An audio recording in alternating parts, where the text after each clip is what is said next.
Hi, this is Matthew again. Today, I want to bring you up to date on a discussion that members of Congress are having about what happens to our government if there is a mass incident where multiple members of Congress are killed. Imagine the unthinkable. A mass shooting of members of Congress that leaves a large swath of the country unrepresented and shifts the balance of political power in Washington. If I were sinister, I would be asking, why are we concerned about this now? Don't we have bigger issues to address? Is the government aware of some future incident that would cause this to happen? For example, a nuclear strike on Washington, D.C., an attack by recent military-aged men that have entered our country, or some other major event that could take out many members of our government? In the current political environment, such an outbreak of violence is not as unthinkable as it used to be, according to a bipartisan collection of House members. The attempted assassination of members at a congressional baseball team practice in 2017, the supposedly violent attack on the U.S. Capitol on Jan.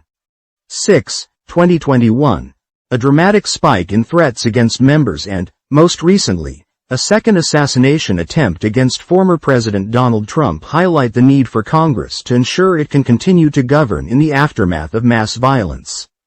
Over the past 15 years, members of Congress have survived two major incidents, a train crash with dozens of them on board, and a shooting at a congressional baseball game. Despite those incidents, the institution is wholly unprepared for a catastrophic event that kills or incapacitates multiple members, even if that hypothetical tragedy results in a major power shift, changing which party holds the majority in the House or Senate. Members of Congress themselves have proposed a host of solutions to the havoc a mass casualty could wreak. Those propositions range from a constitutional amendment allowing members to designate their own successors to simple rule changes to prevent violence from shifting party power. But a review shows that both Republican and Democratic leaders, including chairs of key committees, have failed to significantly advance any of the ideas proposed since a mass shooting at a GOP baseball practice in 2017. That's largely based on a reluctance to acknowledge the issue and a general resistance in Congress to changing rules. That strikes many members as foolhardy. It also shows the significant division that exists in our government. The number of rounds in one pistol clip can change the balance of power of the House or the Senate, said former Representative Brian Baird, a Democrat from the state of Washington, who took up the issue after the Sept. 11, 2001, terrorist attacks, when a hijacked plane came within 20 minutes of crashing into the Capitol. Lawmakers and their staff face real threats of political violence every day. Capitol Police opened 8,008 cases to assess threats against lawmakers in 2023, a 100% increase from 2017. The two assassination attempts against former President Donald Trump are blaring reminders of the ever-present dangers for public officials. Now, with recent reports that Iran is targeting former President Trump also, these discussions are getting more serious. The lack of a plan to respond to a mass casualty is particularly acute in the House. It has no mechanism to quickly fill unexpected vacancies, even on a temporary basis. Instead, a special election must be held to replace a member. Based upon past history, these special elections can take months. In the meantime, the House would have to operate shorthanded, perhaps extremely shorthanded. But doing so could leave a vast swath of the country unrepresented, meaning any action that Congress takes would be vulnerable to a court challenge. In practice, this could mean putting the full power of the chamber in the hands of members who, for example, boycott a State of the Union address or speech from a foreign dignitary only to see their colleagues who attend killed in a terrorist attack. Events like party conventions, caucus retreats, and international member trips are also known potential targets. And there's another worry.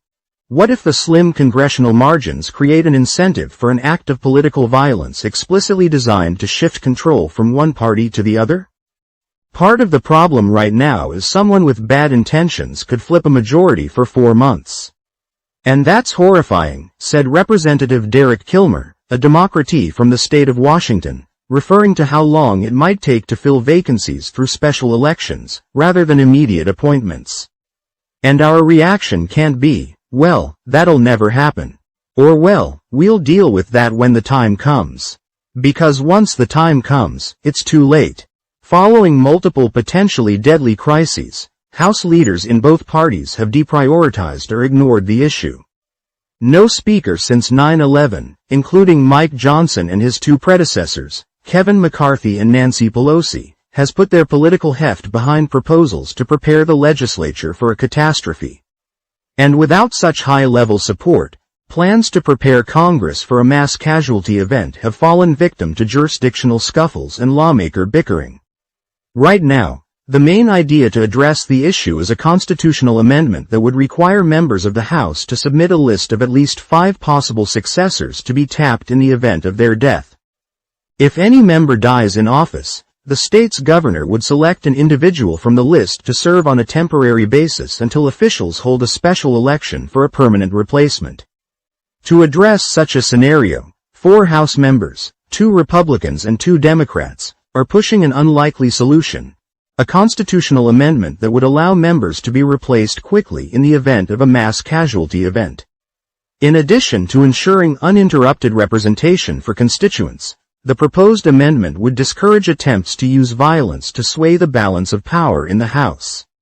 We've seen a 300% increase in threats against members over the last 7 years, according to the Capitol Police, said Representative Derek Kilmer, a Democrat from the state of Washington, one of 4 lawmakers pushing the issue.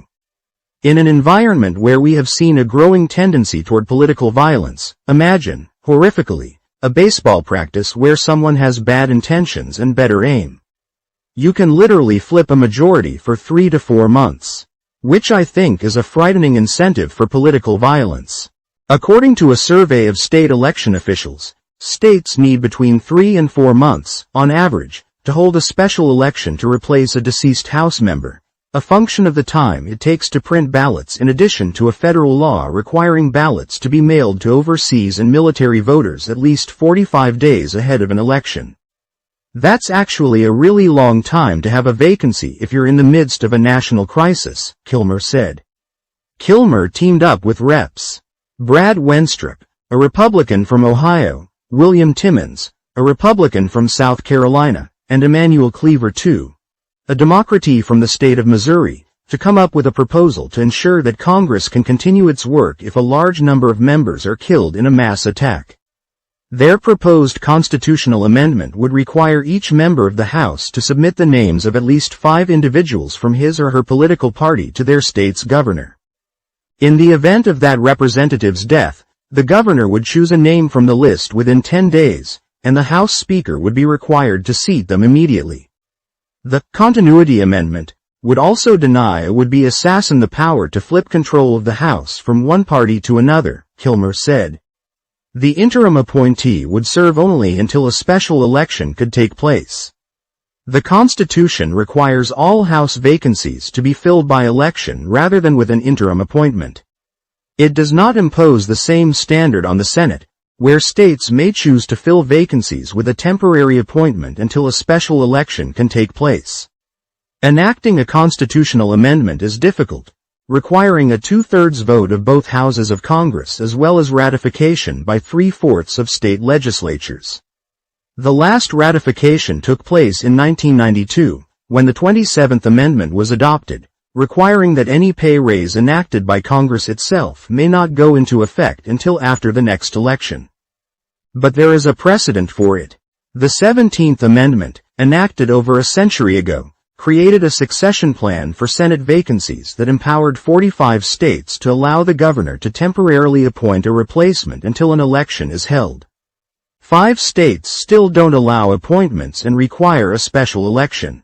The House could try other avenues if a constitutional amendment isn't possible. Some members have mulled changes to House rules designed to prevent a mass casualty from switching control of the chamber to the opposite party mid-session. Another idea would be to impose strict mandates on states to hold swift special elections after a mass vacancy. But advocates warn against such a piecemeal approach. Some in the chamber view the changes made after 9/11 as simply providing the veneer of solving the problem. As it stands now, the House can only fill its vacancies only by special election, which take an average of 136 days to conduct. If a crisis occurs, Congress's role as a check on the executive branch could be severely diminished precisely when the federal government potentially needs to act.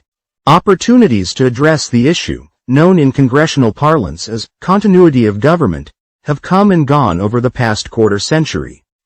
The 2001 terrorist and anthrax attacks focused attention on it, as did the baseball practice shooting, in which 6 people were shot, including Scalise.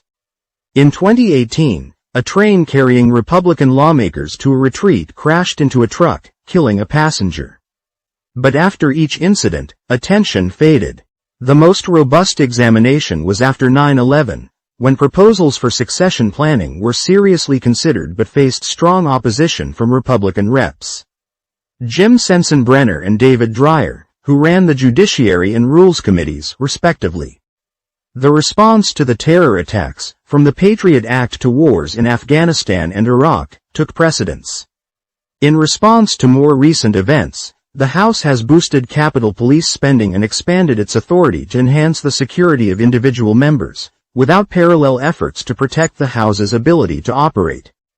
A post-9/11 law mandates that special elections be held within 7 weeks of a mass vacancy, which is defined as one that creates 100 vacancies. But meeting that timeline could be impossible in the wake of a crisis.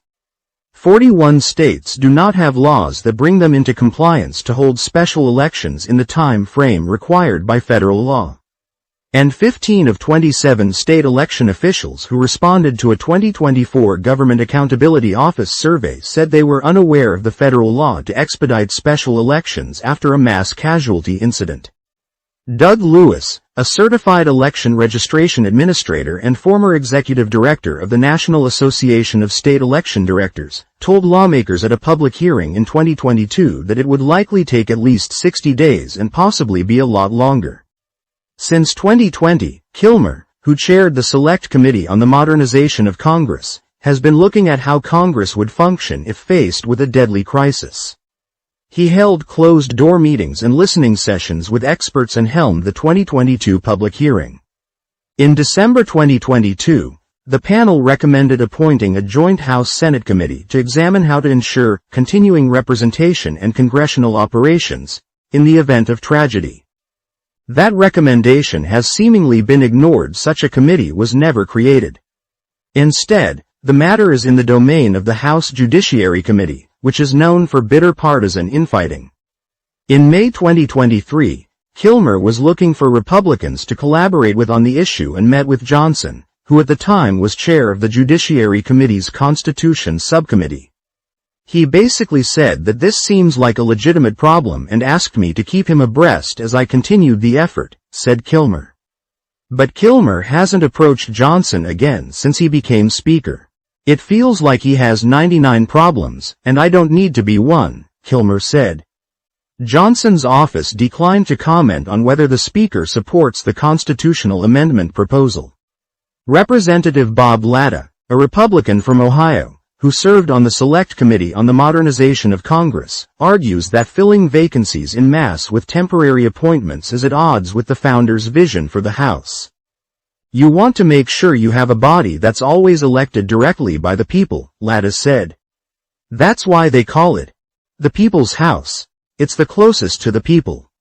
Latta, who was first elected to the House in a special election 3 months and 6 days after his predecessor had died and left a vacancy, said each state's election apparatus should expedite special elections if the need arises. His position aligns with previous opponents of an appointment-based system, including former Representative Sensenbrenner, whose chairmanship of the House Judiciary Committee from 2001 to 2007 in partnership with then Rules Chair Dreyer gave him a prime platform to reject proposals in the post-9/11 period. But now that vehement opponents like Sensenbrenner have left key roles in the House, there is some optimism that this effort could garner more support. Despite the lack of real progress over the years, there is some movement. The House Administration Committee's subpanel on modernization held a hearing on continuity of Congress in mid-September. That's the kind of open forum that Kilmer has been pushing for, even if it results in changes to the appointment plan that he and Wenstrup have proposed. I haven't heard a good argument for not doing this. And I haven't heard a better proposal to solve these problems, said Kilmer. I'm not sure I love this solution, but I can't come up with a better one. Lawmakers have resisted this type of planning in part not just because of the congressional majority question, but also because it means confronting their own mortality. No one relishes thinking about losing their power or their life.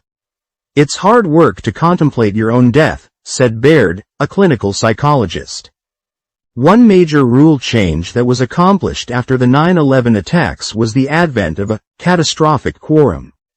If a large number of House members are missing, incapacitated or incapable of attending House proceedings, whoever remains will constitute the House. In the 2 decades since, the House adopted this rule at the start of each Congress. Attempts to challenge it, on the basis that it would deprive a large portion of the country of representation, have been thwarted. Key staffers for leadership and on the GOP-led House Rules Committee viewed the quorum rules as adequate, according to half a dozen aides and lawmakers from both parties.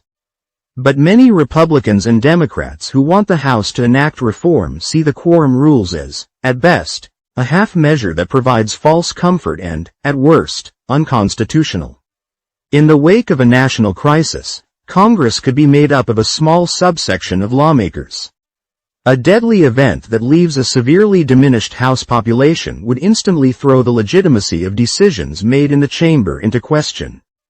South Carolina Representative William Timmons, who was Kilmer's GOP county chair of the modernization panel, warned that the emergency quorum rule would potentially create additional legal challenges and bring the legitimacy of every action the House took into question. Congress should eliminate the incentive for an individual to commit political violence for the purpose of tipping the balance of power, Wenstrup argued at a Committee on House Administration subcommittee hearing on the measure Wednesday. A violent domestic terrorist attempted to assassinate Republican members of Congress, Wenstrup, who treated House Majority Whip Steve Scalise, a Republican from the state of Louisiana, after he was shot during the congressional baseball team attack, recalled of the shooting. He had names in his pocket, descriptions in his pocket. This was a clear assassination attempt, and he decided to use murder or assassination as a tool for political change. He wanted to wipe out the Republican majority and change the balance of power. I would contend that's an insurrection by one person, Wenstrup added. Both Kilmer and Wenstrup are retiring at the end of this year, and the chances that the amendment could pass through a narrowly divided Congress is slim. 40 constitutional amendments have been introduced since 1945, and none of them have passed, Representative Stephanie Bice, a Republican from Oklahoma, the chairwoman of the subcommittee, noted in her opening remarks. Bice said the track record helped explain why in the wake of the terrorist attacks of Sept. 11, 2001, Congress opted instead to change federal law requiring a state hold a special election within 49 days in the event of an extraordinary circumstance where vacancies in the House chamber exceed 100 seats. 9 states have laws for holding special elections to fill House vacancies that are consistent with federal law that requires a special election be held within 49 days of a vacancy, according to Rebecca Gambler, Director of the Government Accountability Office's Homeland Security and Justice Division. But 41 states do not have such laws, and some officials, responding to a GAO survey, expressed concern about their ability to hold an election in such a tight time frame. Only 27 states have responded to the surveys so far, Gambler said, but some state election officials reported that it would be difficult to select candidates within the time frame required by the law. Officials also noted challenges related to preparing and printing ballots, identifying polling places and poll workers, and transmitting absentee ballots to military and overseas voters, said Gambler, who added that some election officials alternatively provided suggestions and best practices on how to hold a special election in such a tight time frame. A final report will be issued in the coming months. In the 21st century, it's naive to imagine that we could never face the situation that motivates the proposal, said Richard Primus, a constitutional law professor at the University of Michigan. Primus added, though, That if thwarting acts of violence intended to flip the balance of power is the goal, lawmakers should also consider changing the Presidential Succession Act, which includes the Speaker of the House and the President pro tempore of the Senate in the line of succession. It is often the case that they are of a different political party from the President, he said. The discussion of this problem certainly needs to happen. But many are questioning why is it happening now? Why was there a recent article in the Washington Post about it? Does our government have some knowledge of an event where this would happen? That is certainly a possibility. Our country is so divided that the chances of this happening is higher today than in recent years. No matter who wins the 2024 presidency, we could have mass riots and a potential civil war. Christians should be praying for our country, our leadership and the election results so that God's will is done and people on both sides of the political spectrum remain under control.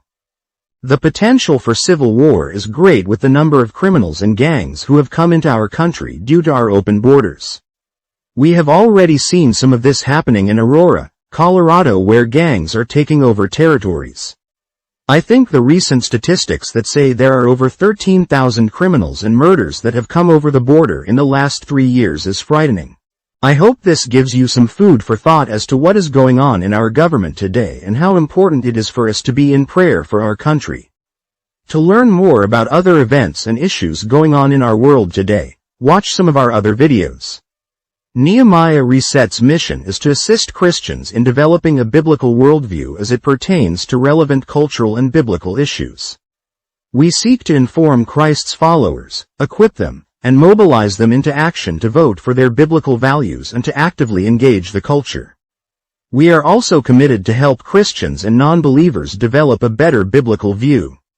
Nehemiah Reset produces videos and ebooks to assist members of the church in developing a biblical worldview when it comes to cultural issues. We produce videos on key topics like public school indoctrination, the woke agenda, sex education, equity and inclusion, climate change, immigration, religious freedom, and much, much more. To learn more about Nehemiah Reset or to watch some of our videos about the culture and to build your biblical worldview, go to our website at nehemiahreset.org or our rumble.com channel. Thanks for watching and have a great day. Thank you for watching this video from Nehemiah Reset. We hope you found it informative and helpful. Our mission is to assist Christians in developing a biblical worldview as it pertains to relevant cultural issues. We seek to inform Christ's followers, equip them, and mobilize them into action to vote for their biblical values and to actively engage the culture. If you enjoyed this video, please like, share, and subscribe to our Rumble, YouTube and Facebook channels. You can also visit our website at nehemiahreset.org to learn more about our vision, our resources, and our upcoming events. Thank you for your support and God bless you.